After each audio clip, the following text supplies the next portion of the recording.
क्या आप भी अपने पिता की बात नहीं मानते हो? तो ये कहानी सुनिए। ये कहानी है पिता और बेटे की। एक दिन पिता अपने बेटे से कहते हैं कि चलो बेटा, हम रेस लगा कर आते हैं। बच्चा कुछ 10-12 साल का था, पूरे जोश में कहता है कि चलो।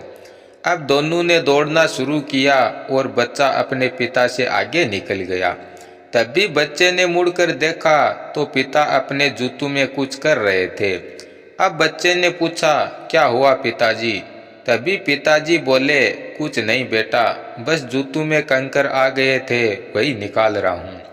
अब बेटा बोला कि इन सब के लिए टाइम कहाँ है, आप रेस हार जाओगे, दौड़ो। कंकर तो मेरे जूतों में भी हैं, लेकिन मैं तो नहीं निकाल रहा।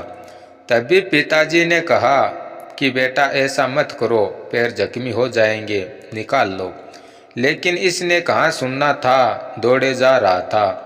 अब कंकर से चोट लगने लगी, धीरे धीरे चोट बढ़ गई और खून बहने लगा। अब हालत यह हो गई कि चल भी नहीं पा रहा था। तभी पिताजी से बोला, पिताजी मदद करो। अब पिताजी आते हैं, मदद करते हैं और साथ में समझाते हैं कि बेटा कोई भी परेशानी जब छोटी हो ना, तभी उसे हल कर लेना चाहिए, वरना वह बड़ा रूप ले लेती हैं और हमें ज़्यादा परेशान करने लगती हैं। इस कहानी से हमें ये सीख मिलती है कि हम सबके माता पिता हमें तभी टोक देते हैं जब हम गलतियों की शुरुआत करने लगते हैं, लेकिन हम ही नहीं समझ पाते। समझते हम तब हैं जब गलतियां बड़ा रूप ले लेती हैं और हमारे लिए ज़्यादा घातक हो जाती हैं। तो आज के बाद अपने माता पिता की बातों पर ध्यान देना और वह जैसा कहें वैसा ही करना।